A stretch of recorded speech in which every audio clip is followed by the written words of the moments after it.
Hey everyone, welcome back to my channel. It's Roxanne, and this is Daily Rambles.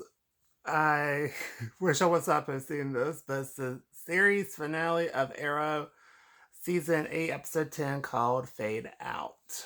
I'm so sad it's over.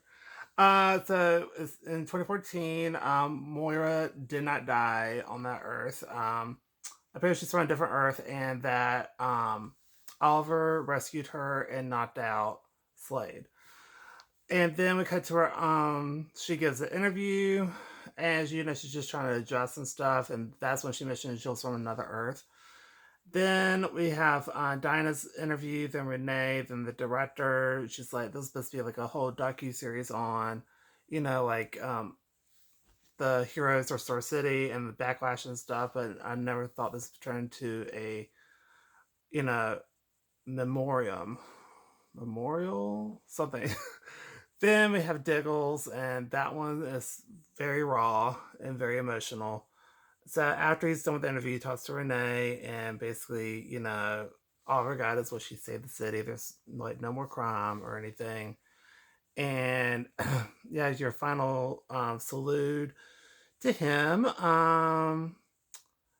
Because the guy from the Bratfa was there. I can't remember his name right now. I've been trying to guess it for the past 5 minutes or 20 minutes. Can't do it.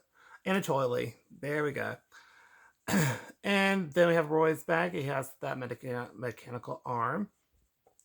Then Laurel is getting super trashed. And then Diggle doesn't believe that's ever. Then we have a flashback to 2012 where he talks to Oliver and the whole, like, you don't need to off people. He's like, I'm going to do what I need to do. It's on the list. It's got to be done.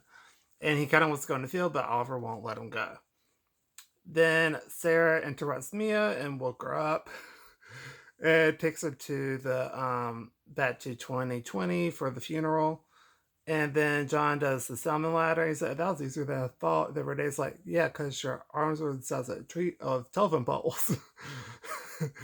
And then Roy does a tattoo for Dinah and wants to be with Thea.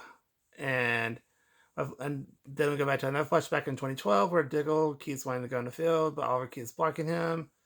Then we cut to where the present day where Dinah talks to Mia. And then we found out that William was taken.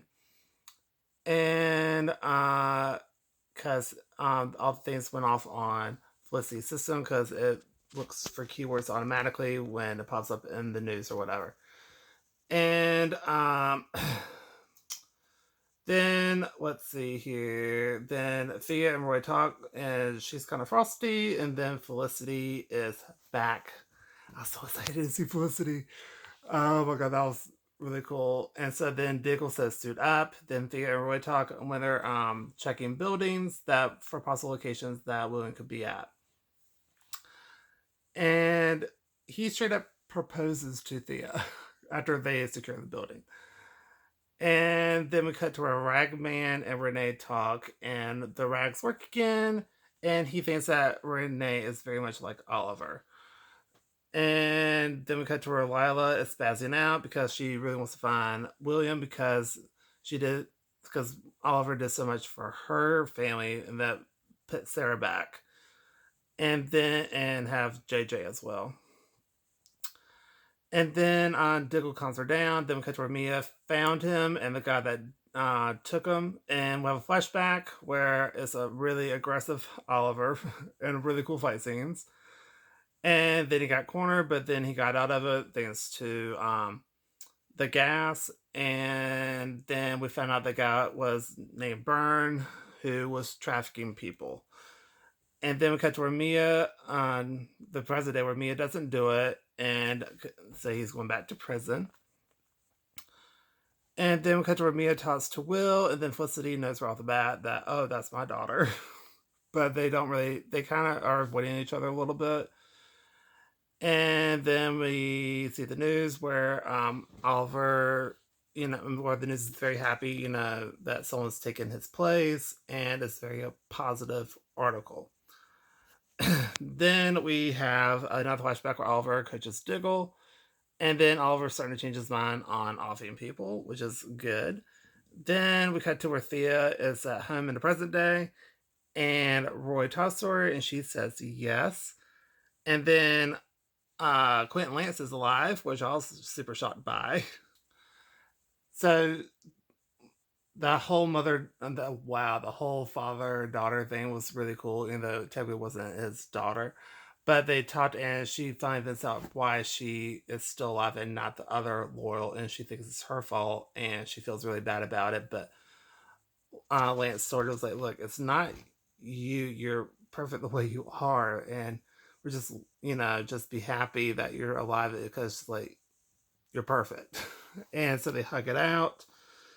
Then we cut to also Tommy is alive, and Diggle is feeling down and feeling kind of bad because now the mission is like officially over.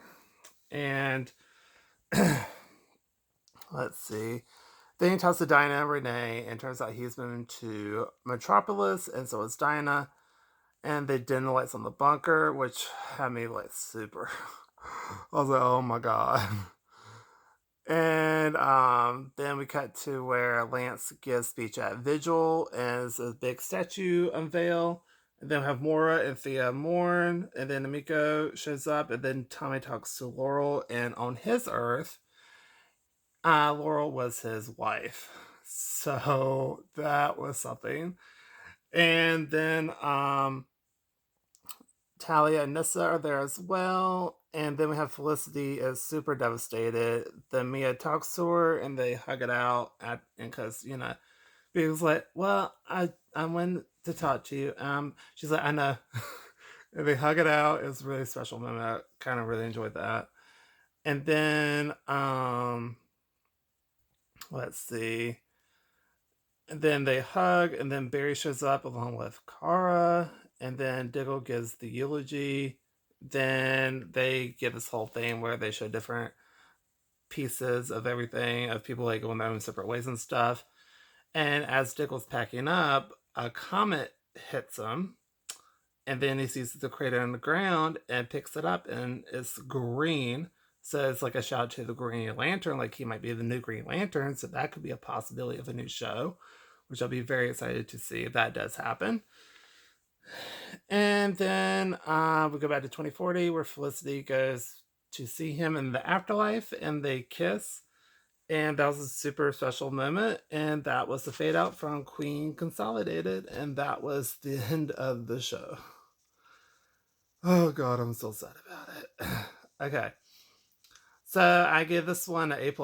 I really enjoyed it. The storyline was great. All the Easter eggs were great. Mora, Tommy, Felicity, everything about it was great. I really, really, really enjoyed it. Fight scenes were incredible for the flashbacks. I really loved it.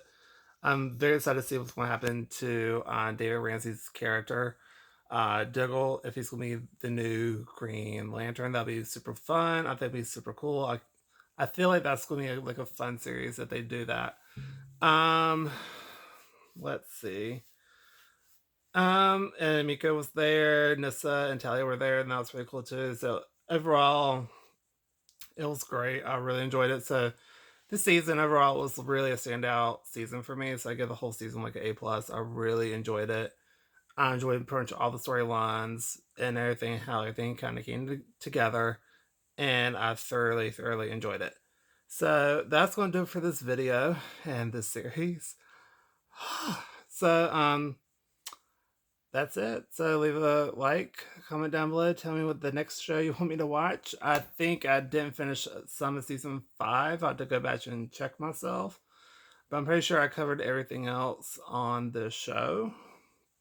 If I haven't, I would be doing that sometime later on in the year. And don't forget to subscribe because I'll help the channel a lot. And I'll see y'all in my next video. Bye, everybody.